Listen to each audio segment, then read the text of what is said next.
को चुनावी मुद्दा बना पाएगी कांग्रेस? क्या अंबानी का नोटिस कांग्रेस की मुश्किलें बढ़ाएगा? आज इन्हीं सवालों पर होगी महाबहस, लेकिन पहले इस वक्त की हेडलाइंस।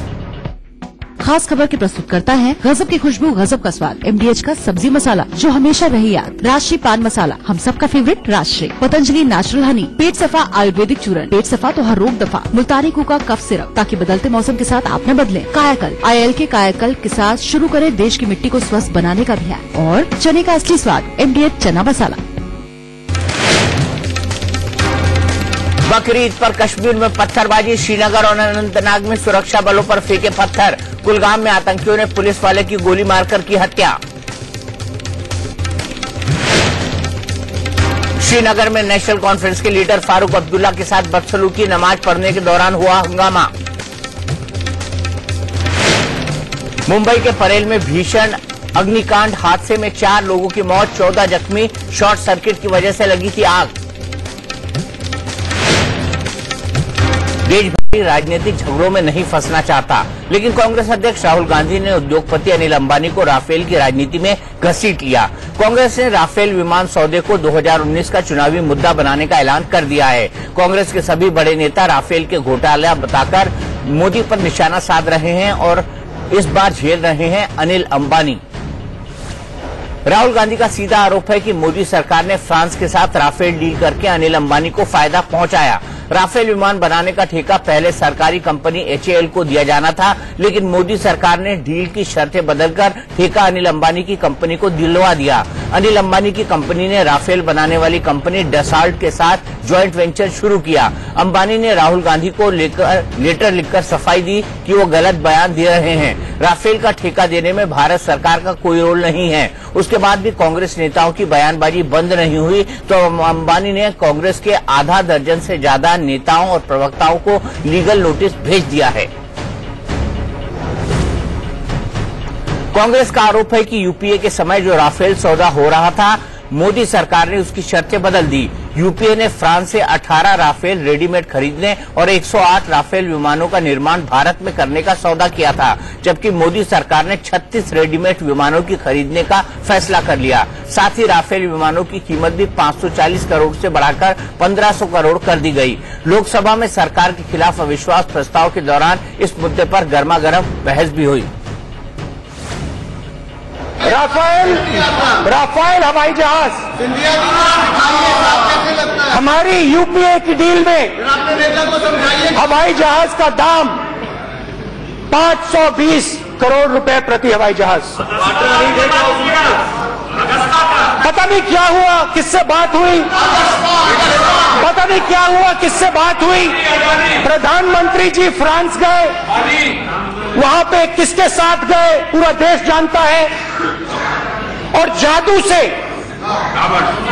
से हवाई जहाज का दाम 1600 करोड़ रुपए प्रति हवाई जहाज हो गया। इस सदन के माध्यम से अध्यक्ष महोदय जी, मैं देशवासियों को विश्वास दिलाना चाहता हूं, देशवासियों को आश्वस्त करना चाहता हूं कि ये समझौता 2 देशों के बीच हुआ है, ये कोई व्यापारी पार्टियों के साथ नहीं हुआ है, 2 जिम्मेवार सरकारों के बीच में हुआ है और पूरी पारदर्शिता के साथ हुआ है। लोकसभा में बात इतनी बिगड़ी कि राहुल गांधी के खिलाफ बीजेपी ने विशेषाधिकार हनन का नोटिस भी दे दिया। उसके बाद भी कांग्रेस अध्यक्ष राहुल गांधी हर मंच पर राफेल सौदे का सबसे बड़ा रक्षा घोटाला बता रहे हैं। कांग्रेस ने इसे 2019 का चुनावी मुद्दा बनाने का ऐलान भी कर दिया है। 25 अगस्त से कांग्रेस के नेता देश भर में राफेल का सच बताने जा रहे हैं। ऐसे में बड़ा सवाल ये है कि अनिल अंबानी का नोटिस क्या कांग्रेस की मुसीबत बढ़ाएगा? क्या कांग्रेस राफेल को चुनावी मुद्दा बना पाएगी? श्री अनिल अंबानी ने ये सीज एंड डिजिस्ट के मुझे एक जो कानूनी धमकी दी है कि राफेल डील पे ना बोलूं, ये नोटिस देके ये साबित कर दिया है कि राफेल डील में कुछ ना कुछ तो घोटाला है। अगर श्री अनिल अंबानी और उनके भाजपा के मित्रों को कोई डर नहीं तो उनको कांग्रेस के प्रश्नों से क्यों डर लग रहा है? अनिल अंबानी जी को और भाजपा को ये समझ लेना चाहिए, एक सच्चा कांग्रेस का सिपाही और एक पंजाबी इन ऐसे नोटिसों से डरता नहीं है और ना ही डराया जा सकता है। आज तक प्रधानमंत्री जी ने राफेल के ऊपर कुछ कहा नहीं है जो सरकार की तरफ से बयान आया वो कुछ मंत्रियों का था, मगर ये जो बातें हैं राफेल डील को लेकर, इसके बारे में सरकार को बात करनी चाहिए, प्रधानमंत्री जी को जवाब देना चाहिए।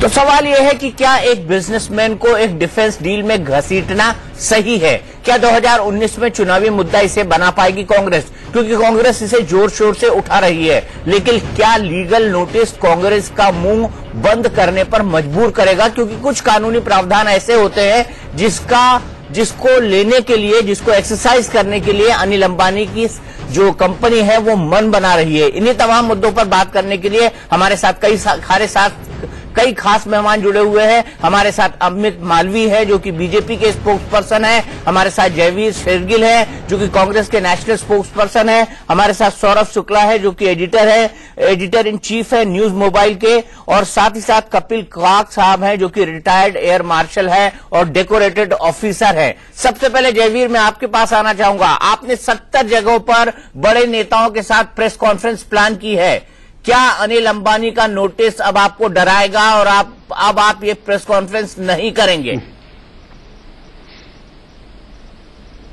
दीपक जी, कांग्रेस का आरोप है कि भाजपा जो चौकीदार बन के आई थी वो सिक्कों की खनक सुन के राफेल डील में भागीदार बन बैठी है, और आज जो नोटिस मिला है, मुझे भी मिला है, मेरे हाथ में है, उस बात का जीता जागता सबूत है कि चोर की दाढ़ी में तिनका, कुछ दाल में काला नहीं, पूरी दाल ही काली है, कि किस प्रकार राफेल डील को लेके भाजपा अपने उद्योगपति दोस्त श्री अनिल अंबानी के कंधे पे बंदूक रख के कांग्रेस की आवाज दबाना चाहती है। मैं आपके टीवी के द्वारा आपके दर्शकों को यह साफ कर दूं, अब अनिल अंबानी और भाजपा को पूरे देश भर में वकीलों की नियुक्ति करनी पड़ेगी कि कांग्रेस पार्टी हर नुक्कड़ कोने में जाके धरना दे रही है और प्रेस कॉन्फ्रेंस। आपने बड़ा अच्छा सवाल उठाया, कानूनी, क्या कानून हमें रोक सकता है? कौन सा जज इस देश का कहेगा कि लोकतंत्र में कांग्रेस एक जहाज की कीमत नहीं पूछ सकती? क्या कांग्रेस ये नहीं पूछ सकती भाजपा ने एक सरकारी कंपनी से कॉन्ट्रैक्ट लेके हफ्ते पहले बनी कंपनी को कॉन्ट्रैक्ट क्यों दे दिया? अब जो पूरी बहस का अहम हिस्सा है, आपने कहा कि राष्ट्रीय सुरक्षा पे समझौता होगा, कीमत दे देंगे।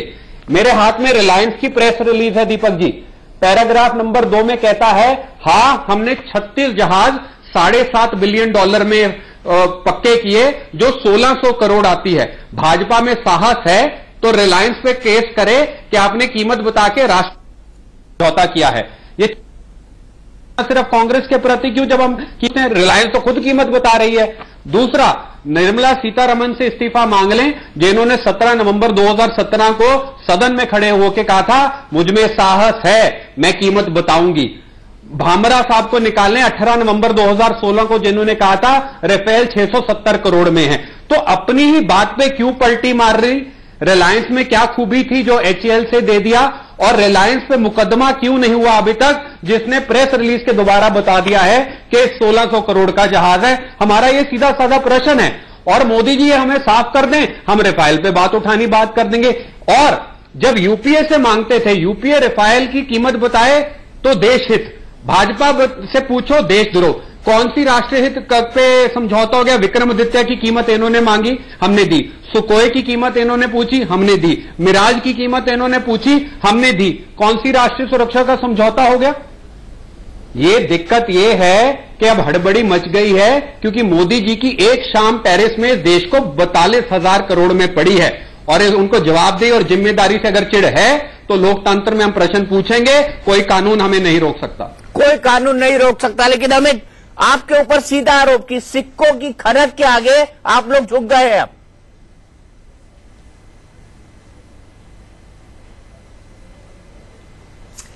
देखिए दीपक जी, मैं कांग्रेस के प्रवक्ता को सुन रहा था, बहुत जोर शोर से कांग्रेस की बात रख रहे थे, लेकिन जोर जोर से झूठ बोलने से झूठ सच नहीं बन जाता।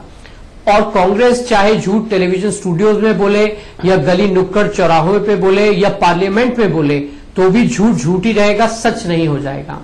दो विषय इसमें इंपॉर्टेंट है। पहली बात, जब ये करार किया गया तो वो कांग्रेस के कार्यकाल में किया गया, वहां पर एक सीक्रेसी क्लॉज रखा गया। बाद में फ्लोर ऑफ द हाउस पे जो हमारे जूनियर होम मिनिस्टर है, जूनियर डिफेंस मिनिस्टर हैं, उन्होंने एक आंकड़ा भी लोगों के सामने रखा। पूरी कार्रवाई के बाद और सदन में जब नो कॉन्फिडेंस मोशन पे चर्चा हुई तब प्रधानमंत्री जी ने भी उसका जवाब दिया। ये बिल्कुल स्पष्ट है और ये एक पीआईबी की सरकार की तरफ से एक प्रेस रिलीज गई है जिसमें तमाम ये जानकारियां दी गई हैं। अगर कांग्रेस इन सारे मुद्दों को, इन सारी जानकारी को जो हाउस में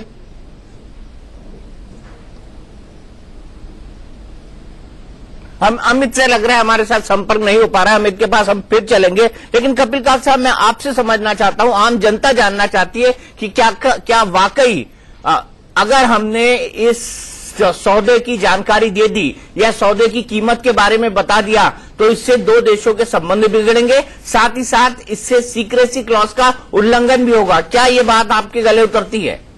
अरे देखिए, ये बात उचित नहीं है, क्योंकि किसी न किसी दिन, महीने, आधे साल के बाद इसी सरकार को पब्लिक अकाउंट्स कमेटी और कॉम्प्ट्रोलर एंड ऑडिटर जनरल के सामने पूरे आंकड़े देने पड़ेंगे। वहां आप ये नहीं कह सकते कि फ्रांस की सरकार के, बिकॉज जब आप अंतर्राष्ट्रीय मुद्दे और राष्ट्र के मुद्दे का एक तरीके का जदोजहद देखते हैं, राष्ट्रीय मुद्दे हमेशा अहमियत रखते हैं। आप पीएसी और सीएजी को नहीं ये कह सकते हमने सेंट्रल फ्रांस गवर्नमेंट के साथ किया है। मुझे पहले, मैं दो टोपियां पहन रहा हूं, एक तो एक एयरफोर्स के वाइस मार्शल की हैसियत से, जिसपे कोई शक नहीं है। मैं अपने मित्रों को पैनल में जो हैं, सारी जनता को आश्वासन दिलाना चाहता हूं, इससे अच्छी जो डील है भारतीय वायुसेना को कभी नहीं मिलती, इसमें कोई शक नहीं है। विमान भारतीय वायुसेना ने सिलेक्ट किया है।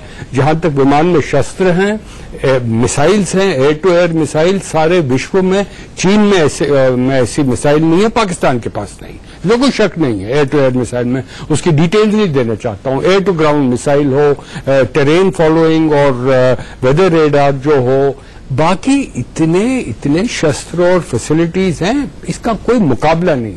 मगर एक मुद्दा जो अभी उठाया गया है, मुझे बताइए, सरकार अगर अभी तक इतने डिफेंस सौदा हुए हैं, पूरी जानकारी पार्लियामेंट में के फ्लोर पे दी गई है, मुझे खुद से परेशानी है, एक आम नागरिक। अब मैं दूसरी टोपी की आवाज सुना रहा हूं, आम नागरिक हूं।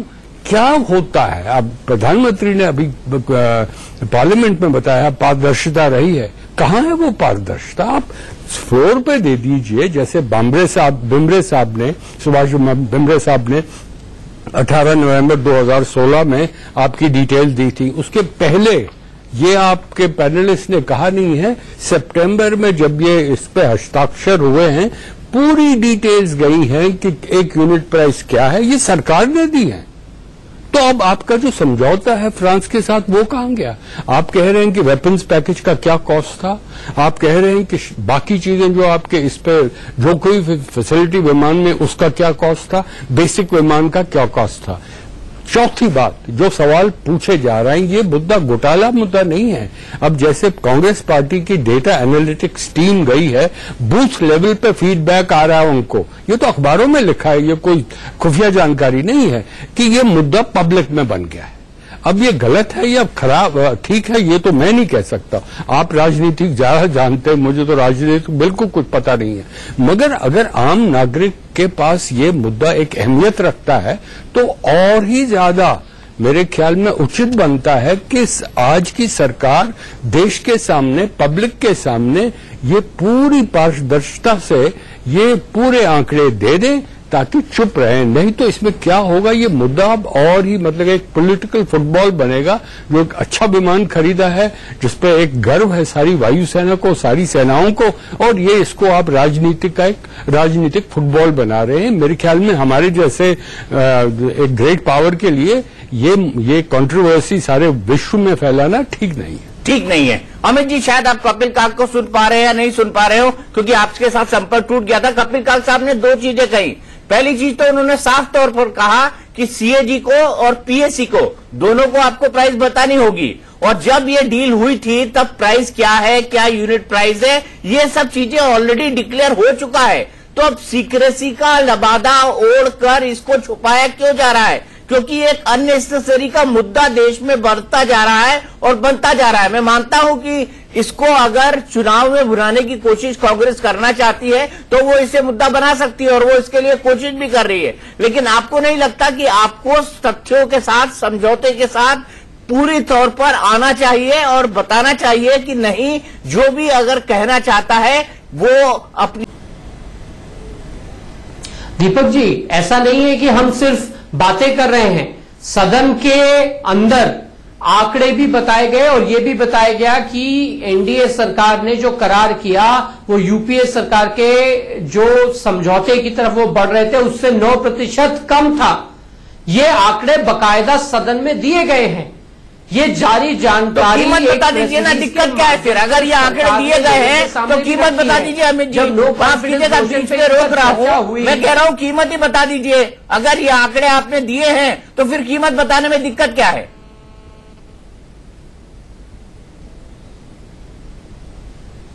दीपक जी, दिक्कत यह है कि जैसा कि हमारे एयर मार्शल जी ने पहले बताया कि जो उसमें सुविधाएं हवाई जहाज में लगाई गई, चाहे वो मिसाइल रेंज टेक्नोलॉजी थी, न्यूक्लियर लोड था या तमाम जो और उसमें फीचर्स डाले गए हैं, उसके आधार पर अगर प्राइसिंग बाहर रखी जाती है तो पूरे देश की जो मिलिट्री तैयारी है उसकी जानकारी सामने आ जाती है। क्या कांग्रेस पार्टी ये चाहती है कि हमारे जो देश के जो दुश्मन है उनको देश की जो मिलिट्री प्रिपेयर्डनेस है उसकी पूरी जानकारी होनी चाहिए? हमारे पास क्या शस्त्र है, उनकी क्या कैपेबिलिटी है, क्या वो बाहर लोगों के पास होनी चाहिए? सवाल ये उठता है। ये सारी जानकारी कांग्रेस पार्टी के पास, बाकी जो अन्य दल सदन में है उनके पास ये है, लेकिन कांग्रेस इसका राजनीतिकरण करना चाहती है। कांग्रेस इस वक्त बेचैन है कि किस तरीके से एक करप्शन का दाग मोदी जी की सरकार पे लगाया जा सके, क्योंकि कांग्रेस अपने करप्शन के दागों को अभी तक धुला नहीं पाई है और इसलिए वो देश की आंतरिक सुरक्षा को ताक पर लगाने के लिए भी तैयार है। ये अगर बामरे जी के स्टेटमेंट की बात करते हैं तो क्या बामरे जी की स्टेटमेंट में आंकड़ा नहीं था? ये बाद में जो सरकार ने प्रेस रिलीज दी जिसमें उसने कहा कि भाई 9% कम प्राइस नेगोशिएट हुआ और उस पर करार हुआ, क्या वो आंकड़े नहीं है? क्या कांग्रेस क्या चाहती है कि हम अपने देश के जो भी मिलिट्री हार्डवेयर है उसकी जानकारी पब्लिक डोमेन में रख दें ताकि जो अन्य देश हैं, जो अन्य मुल्क हैं, वो उसकी बराबरी कर सके या उसकी काट ढूंढ सकें?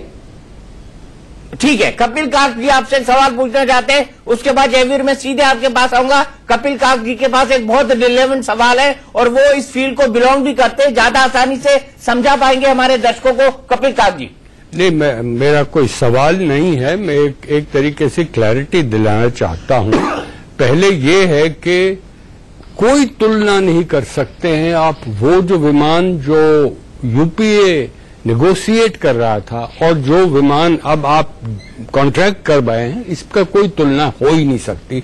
अगर आप कोई कहता है मेरा 9% कम था, उनका 12%, ये तो बिल्कुल कोई फजूल बातचीत कर रहे हैं, क्योंकि बिल्कुल तुलना नहीं हो सकती है। दूसरी बात है जो पब्लिक मुद्दे उठा रही है कि अगर आपने HAL का जो कॉन्ट्रैक्ट था 126 विमानों का 18 फ्लाईओवर में आना चाहिए, जैसे 36 आ रहे हैं, 108 HAL में बनने वाले थे, खैर यूपीए उसको आगे बढ़ नहीं पाई। तो हमारी सरकार जो अभी आई है 24 मई 2014 को, 24 मई 2014 से 12 अप्रैल 15 जब सूचना हुई प्रेसिडेंट होलांड और हमारे प्रधानमंत्री में, उस दौरान आपने क्या एक्सप्लोर किया है कि HAL का जो ओरिजिनल कॉन्ट्रैक्ट था ताकि विमान यही बन सकते, क्या आप ये देशवासियों को कह सकते हैं मीटिंग इस दिन हुई 2 महीने के बाद फिर मीटिंग हुई और इसके बाद इन कारणों के वजह से हमें उसको रद्द करना पड़ा? ये पारदर्शिता है, ये आई नहीं है हमारे सामने। तो ये दो मुद्दे बहुत ही अहमियत रखते हैं, क्योंकि जैसे मैंने कहा है कि अच्छा हुआ बीजेपी के प्रवक्ता खुश हैं कि मैंने कहा है, ये कोई मैं आपको खुश करने के लिए नहीं कह रहा हूं, ये मैं देशवासियों को आश्वासन दिलाना चाहता हूं कि इससे अच्छा लड़ाकू विमान हमारे पास ना है ना होगा कई सालों के लिए, उसमें कोई शक नहीं है। मगर ये जो पब्लिक में एक मुद्दा उठा है, ये एक कंट्रोवर्सी बन रही है, इसको दूर करना है तो इसके सामने आपको कांकड़े तो देने पड़ेंगे, आप छुपा नहीं सकते। पीएससी से सीएजी के यही संसद में देने पड़ेंगे, यही संसद में देने पड़ेंगे। और क्या मोटे मोटे आप नहीं दे सकते? नहीं, ये कह रहे थे जयवीर शेरगिल जी, दीपक जी, एक और एक 15 सेकंड का, ये कह रहे थे कि ये नेशनल सिक्योरिटी है, हम डिटेल्स नहीं। कौन डिटेल्स मांग रहा है? आप मोटा मोटी बात कीजिए कि इस सेक्टर में इतना हमने खरीद कर, कोई पूछ नहीं कि मिसाइल का रेंज क्या है, मिसाइल की, वो कोई नहीं पूछेगा आपसे, वो भी पेट्रियोटिक है। जयवीर, क्या आप ये स्पेसिफिक चाहते हैं? आप ये स्पेसिफिक चाहते हैं कि मिसाइल की मारक क्षमता कितनी है, मिसाइल कितनी दूर तक जाएगी, एयर टू सरफेस होगी, सरफेस टू सरफेस होगी, कोई नहीं क्या जानना चाहते हैं आप? वो कोई नहीं मांग रहा। पहले बिल्कुल नहीं, जैसे कि काक साहब ने भी कहा, हमें कोई लेना देना नहीं मिसाइल कैसे, प्रश्न आज राफेल जहाज पे भी नहीं है कि वो अच्छा है या बुरा है। प्रश्न इस बात का है कि राफेल के खेल में भाजपा ने पारदर्शिता की हत्या की, मेक इन इंडिया की हत्या की, एचएएल में जो फायदा होना था उसकी हत्या की। अब वकील हूं, सत्य तथ्यों पर टिका है और झूठ के पांव नहीं होते। ये मेरे हाथ में फ्रांस और इंडिया का अग्रीमेंट है, मैं लेके आया हूं। फ्रांस और इंडिया का रिश्ता मोदी जी कितनी जोर से हाथ मिलाते हैं प्रेसिडेंट से, उस पर निर्भर नहीं, इस अग्रीमेंट पे है। पन्ना नंबर 2266 से लेके 2270 पे सीक्रेसी क्लॉज है।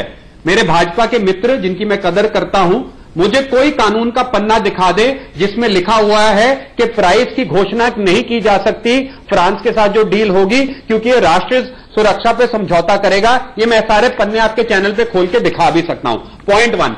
पॉइंट नंबर 2, क्या यह सत्य नहीं कि देश का कानून कहता है CNC cabinet negotiation committee, PNC price negotiation committee और cabinet committee on security clearance से पहले आपको क्लियरेंस लेनी पड़ेगी अगर G2G की मांग होती है।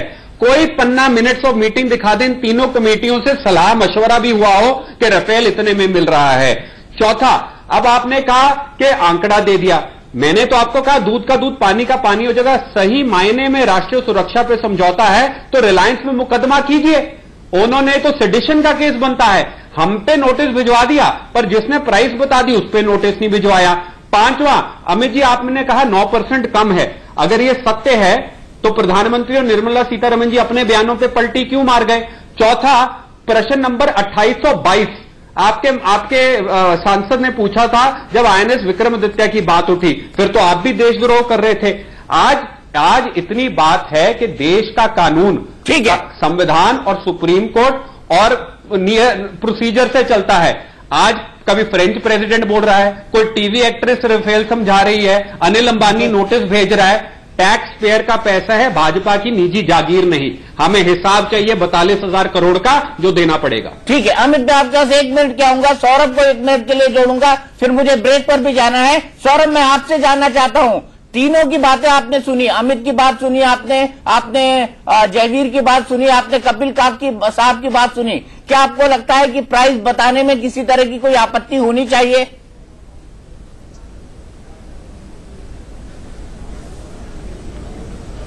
देखिए दीपक, मैं जस्ट 2 पॉइंट्स कहूंगा कि पहली बात तो इस मुद्दे पर राष्ट्रीय सुरक्षा का मुद्दा है, कोई ओछी राजनीति नहीं होनी चाहिए, चाहे कांग्रेस को ना बीजेपी को।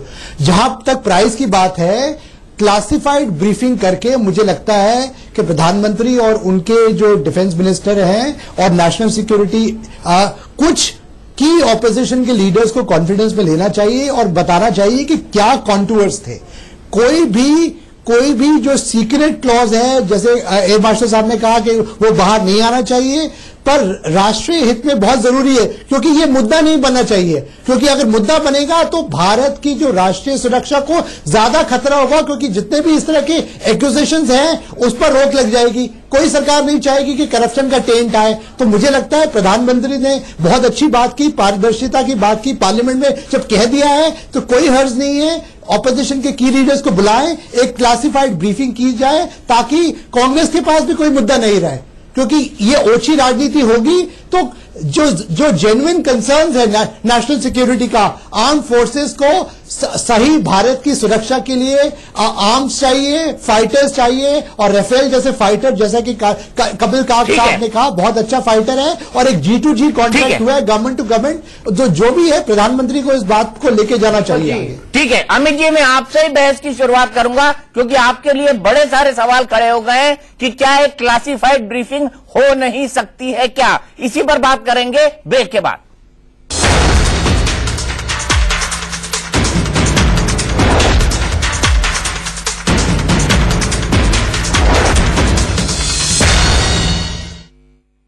कर दी जाए, 4-5 लोगों को बुलाया जाए और बताया जाए, उनको कॉन्फिडेंस में लिया जाए कि भाई ये प्राइस है, लेकिन हमको इसको घोषित नहीं करना है और इस पूरे विवाद का हल निकल सकता है। क्या आप ऐसे किसी प्रपोजल के लिए ओपन हैं, या फिर आपको ये लगता है कि कांग्रेस इस पर सिर्फ और सिर्फ राजनीति कर रही है, चुनावी मुद्दा बनाना चाहती है, इसलिए ये पूरे स्टंट और हथकंडे आजमाए जा रहे हैं?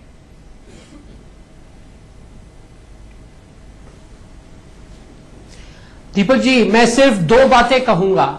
एक बात बार बार प्राइस को लेकर के जो सरकार ने प्रेस रिलीज के माध्यम से जनता के सामने रखे हैं, और मैं आपके दर्शकों के लिए बताना चाहूंगा, 2007 में जब यूपीए सरकार ये राफेल डील का नेगोशिएशन कर रही थी तो 126 एयरक्राफ्ट उन्होंने 79.3 मिलियन यूरो में करने की बात करी, लेकिन 2011 आते आते उन्हीं एयरक्राफ्ट का दाम बढ़ के 100.85 मिलियन यूरो हो गया पर एयरक्राफ्ट। 2016 में जब हमारी सरकार आई और हमने दोबारा उस करार को नेगोशिएट किया तो 36 एयरक्राफ्ट खरीदने की बात हुई और हर एयरक्राफ्ट का दाम 91.75 मिलियन यूरो, मतलब कांग्रेस ने 100.85 मिलियन यूरो पे करार करने की बात करी, हमने उसको 91.75 मिलियन यूरो कर दिया। तो अब दिक्कत क्या है? आप कीमत तो बता चुके हैं, ये जानकारी हमें दिक्कत क्या है? आप कीमत तो बता चुके हैं, पार्टी को सभी विपक्षी दलों को दी है। सुनिए, मैं आपको दीपक जी वही चीज बार बार बता रहा हूं, ये सरकार ने दिया है। कांग्रेस इसके अलावा क्या मांग रही है जिससे हमारे देश की जो मिलिट्री प्रिपेयर्डनेस है वो खतरे में आ सकती है? कांग्रेस वो सारी जानकारी लोगों के सामने बाहर रखना चाहती है। दूसरी बात सुनिए दीपक जी, बार बार कहा जाता है कि हमने ये कॉन्ट्रैक्ट HAL से लेके किसी एक प्राइवेट निजी कंपनी को दे दिया। मैं आपको तथ्य बताना चाहता हूं, जो ऑफसेट क्लॉज हमारी सरकार ने नेगोशिएट किया है उस ऑफसेट क्लॉज के अंतर्गत 50% कॉन्ट्रैक्ट वैल्यू का उत्पादन यहां हिंदुस्तान में होगा, यानी 60,000 करोड़ के करार में 30,000 करोड़ का जो प्रोडक्शन है वो हिंदुस्तान की 72 कंपनियों से लिया जाएगा। एक ही कंपनी का नाम बार बार विपक्ष वाले बोल रहे हैं, लेकिन ऐसी 72 कंपनी है। कुछ नाम आपको बता दूं, स्नेकमा, HAL एरोस्पेस, HAL जो हमारी पब्लिक सेक्टर यूनिट है वो, सैमटेल, गोदरेज जो हिंदुस्तान की कंपनी है, Larsen and Toubro Indian company है, टाटाज इंडियन कंपनी है, ऐसी तमाम मिला के 72 कंपनीज हैं जिनसे 30,000 करोड़ का सामान हिंदुस्तान में बनाकर फिर राफेल जेट में लगाया जाएगा जो हिंदुस्तान को डिलीवर किया जाएगा। अब आप मुझे बताइए, मेक इन इंडिया कहां कॉम्प्रोमाइज हुआ, कहां हमने पारदर्शिता नहीं दिखाई, कहां हमने सिर्फ एक ही निजी कंपनी को फायदा पहुंचाने के लिए यह किया, जबकि 72 ऐसी कंपनियां हैं जिनको इस पूरे करार में 30,000 करोड़ वर्थ का प्रोडक्शन यहां पे हिंदुस्तान में मिलेगा। कांग्रेस इस मुद्दे को क्यों उठा रही है?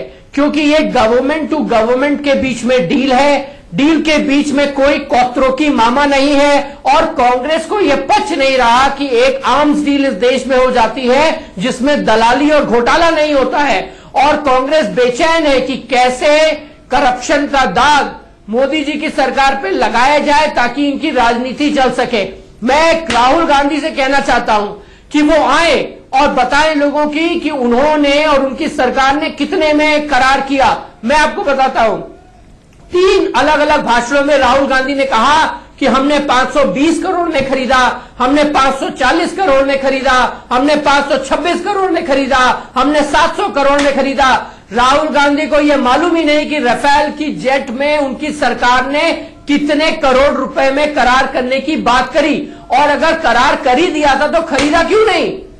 बात यह है कि 10 सालों तक इन्होंने उसको खींचा और उसको वो एग्जीक्यूट नहीं कर पाए, हमारे एयरफोर्स को कमजोर किया।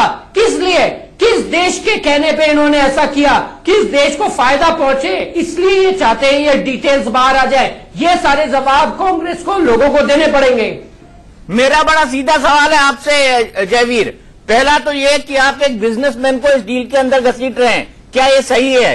क्या आप भारत की राष्ट्रीय सुरक्षा से समझौता नहीं कर रहे हैं? दूसरा सवाल। तीसरा सवाल कि क्या आपको नहीं लगता कि अगर ऐसे मुद्दों को बार बार उछालकर राजनीतिक मुद्दा बनाया गया तो आने वाले समय में डिफेंस प्रोक्योरमेंट हमारे लिए एक अंतर्राष्ट्रीय चिंता का विषय बन जाएगा, क्योंकि कोई इसमें हाथ डालना ही नहीं चाहेगा। 3 स्पष्ट प्रश्न पूछे दीपक जी, मेरा सीधा उत्तर। पहले तो मुझे लगता है आपके दर्शक आज बहुत ही एक कंफ्यूज्ड जाएंगे कि भाजपा के प्रवक्ता ने पहले 15 मिनट इस बात पे लगाए कि राष्ट्रीय सुरक्षा पे समझौता हो जाता है कीमत बता के, फिर आखिरी 10 मिनट कीमत भी बता दी। तो यहां निर्मला सीतारमण सत्य बोल रही हैं, भामरे सत्य बोल रहे हैं, मेरे मित्र अमित मालवीय सत्य बोल रहे हैं। मुझे तो आज ये बात जरूर साफ कर दीजिए। यहां रिलायंस वाला सच बोल रहा है कि 1500 करोड़ का जहाज, यहां डसॉल्ट का एनुअल ब्रोशर रिपोर्ट मेरे हाथ में है, वो सत्य बोल रही है कि 1600 करोड़ का जहाज था। तभी तो कह रहा हूं दाल में कुछ काला है। सरकार का एक मंत्री 400 साढ़े 400 करोड़ पे अड़ा हुआ है, रिलायंस 1600 पे और वो कंपनी 1650 करोड़ पे। गवर्नमेंट टू गवर्नमेंट डील नहीं थी, ये HAL से छीन के, उसकी थाली से छीन के अपने मित्रों को देने वाली डील थी, जिसको पाखंडी राष्ट्रवाद की आड़ में छुपाया जा रहा है। दूसरा, अब आपने बात उठाई, मैंने आपको कागज दिखाए हैं जनाब, अग्रीमेंट है मेरे हाथ में, मुझे कुछ पन्ना तो दिखाइए कानून दी जाती है, इंडियन है तो गलत क्या है? जयवीर, मैं आपसे जानना चाहता हूं कि अगर उसमें कॉम्पिटेंट लोग काम कर रहे हैं, कंपनी इंडियन है, तो उसमें गलत क्या है? और ऐसा तो नहीं है कि बिना कोई काम करे उनको इतने सारे 35,000 45,000 या 56,000 करोड़ रुपए मिल जाएंगे। काम तो उनको करना पड़ेगा ना, उनको कुछ तो बना के देना पड़ेगा जो राफेल जैसे हवाई जहाज में लगेगा। बिल्कुल आपने सही कहा, राफेल कौन सा कोई पकौड़ा है कि जो कढ़ाई में डाला, तल दिया और परोस दिया। काम तो करना पड़ेगा, पर भाजपा का दुर्भाग्य यह है इस देश का कानून जो जवाबदेही और जिम्मेदारी पे चलता है। आप मुझे कानून दिखाइए कि आप किसी भी हिंदुस्तानी कंपनी को दे सकते हैं 42,000 करोड़ ज्यादा दे सकते हैं, पर पारदर्शिता से हम आपको बताएंगे नहीं क्यों, कैसे और कब दिया गया। आप मुझे कोई कानून का पन्ना दिखा दीजिए। पूरा जब इस देश का संविधान कानून पारदर्शिता पे टिका है, मुझे कुछ दिखाइए तो सही उस पारदर्शिता की हम हत्या कर सकते हैं। मैं मान लूंगा कि मैं गलत कह रहा हूं। तीसरा, अब आपने पूछा कि आप क्यों कह रहे हैं उठा के, अगर इस देश में मांग रखनी, जवाब उठाने, अब लीगल नोटिस से उद्योगपति हमें बताएंगे कि लोकतंत्र में हमने क्या सवाल उठाना है क्या नहीं, धमकियां देंगे, तो तानाशाही तो सरकार आ गई है इस देश में। आज भाजपा को छोटे राजनीतिक फायदे से बड़ी मुश्किल नहीं दिख रही कि जनता की आवाज दबाई जा रही है उनके उद्योगपतियों के कंधे पे रख के, रिलायंस के हमारे पे। और मैं आखिरी प्रश्न पूछना चाहता हूं, फिर हम खो-खो का खेल बार बार उस इर्द गिर्द घूम रहे हैं। अगर आपने राफेल का सौदा कर दिया तो कैबिनेट कमेटी और सिक्योरिटी क्लियरेंस की, आपने कहा 10 साल से जहाज नहीं आ रहे थे। लेफ्टिनेंट जनरल सारस चंद की रिपोर्ट है पार्लियामेंट्री कमेटी के साथ, वो भी मेरे सामने पड़ी है।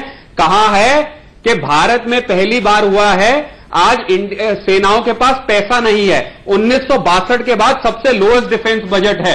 42 का स्क्वाड्रन 32 पे आ गया है। सरकार अगर 2,70,000 करोड़ कॉर्पोरेट लोन माफ कर सकती है तो मिलिट्री और वायुसेना को पैसा क्यों नहीं दे सकती? मेरी रिपोर्ट नहीं है, ये मिलिट्री की लेफ्टिनेंट जनरल सारस चंद की रिपोर्ट है, और जो हर अखबार हर मीडिया चैनल में सामने आ गई थी।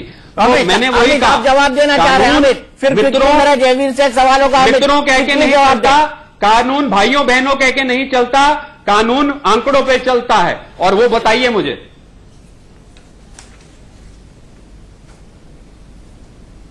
देखिए दीपक जी, जैसे ही मैंने वो आंकड़े जो पब्लिक डोमेन ने सरकार में रखे हैं बताए, तो कांग्रेस के प्रवक्ता इधर उधर भागने लगे। राफेल डील छोड़ के सारे दुनिया की इन्होंने जिक्र कर ली। मैं एक बात कहना चाहता हूं आपके दर्शकों को, जब 2012 में, 2013 और 2014 में कोल का घोटाला हुआ, कोयले का, 2G का घोटाला हुआ और तमाम घोटाले हुए, तो हम भाजपा की तरफ से कोर्ट में गए, हमने वहां याचिका दायर करी और 2G में, कोल में हर एक जो स्कैम हमें लगा, हमने सरकार को कानून के दायरे में खड़ा कर दिया।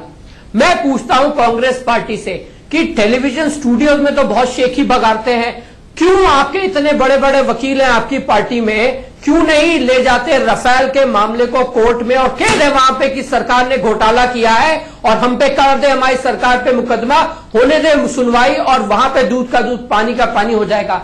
उसका कारण यह है कि जैसे ही ये कोर्ट में जाएंगे, कोर्ट में इनकी याचिका खारिज हो जाएगी और खारिज हो जाएगी तो ये जो मुद्दा खड़ा करने का प्रयास कर रहे हैं वो खत्म हो जाएगा। दूसरी बात यह है कि ये जो मैंने आंकड़े बताए आपके सामने, ये आंकड़े सबके पास हैं, विपक्ष के पास भी हैं। अब सवाल ये उठता है कि कांग्रेस इसके आगे क्या चाहती है। क्या कांग्रेस चाहती है कि हम एयरक्राफ्ट की सारी कैपेबिलिटीज और उस कैपेबिलिटी के लिए कितना पैसा दिया सरकार ने हिंदुस्तान की एयरफोर्स को मजबूत करने के लिए, ये सबके सामने रख दें। अगर ये चाहते हैं कि हमारे देश की मिलिट्री प्रिपेयर्डनेस दुनिया के सामने आ जाए तो कहें।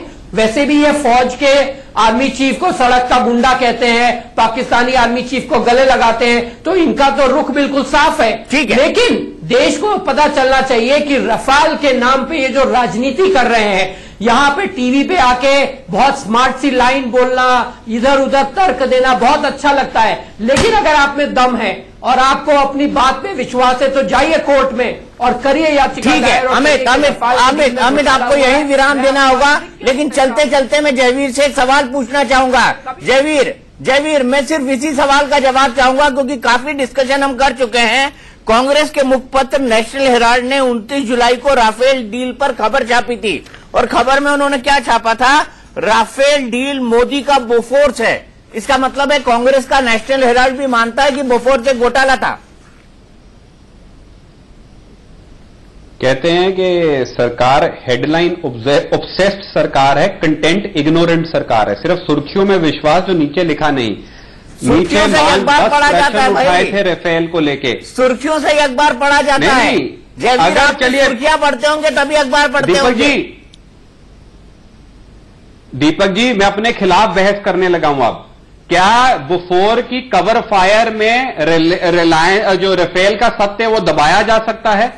क्या कोर्ट में जाके ये दलील दी कि कांग्रेस का नेशनल हेराल्ड ये सुर्खियां लिखता है जनाब हम पे जांच ना हो? सत्य तो है भाजपा भ्रष्टाचार मुक्त नहीं, जांच मुक्त है। और अमित वालविया जी, आपको एक बता दूं, एक बीजेपी लीडर ने कोई कंप्लेंट नहीं की थी, PIL डली थी 2G में, जिसमें हम मुक्त हो गए। जेपीसी की हमने मांग रखी है, प्रधानमंत्री मान ले, ज्वाइंट पार्लियामेंट कमेटी की इन्वेस्टिगेशन की मांग को अप्रूव कर दे। भाजपा क्यों नहीं मान रही? अगर कुछ छुपाने तो नहीं है, बताइए। ये एक ऐसा मुद्दा है, जयवीर माफ कीजिएगा, मुझे आपको यही रोकना होगा, वक्त मेरे पास इतना है। अमित आप हमसे जुड़े, कपिल काक साहब आप हमसे जुड़े, जयवीर हमसे जुड़े और सौरभ हमसे जुड़े, आप सबका बहुत बहुत शुक्रिया। लेकिन ये बात तय है कि राफेल का मुद्दा यहाँ शांत नहीं होगा और इसकी गूंज 2019 के लोकसभा चुनाव में हमें जरूर सुनाई देगी।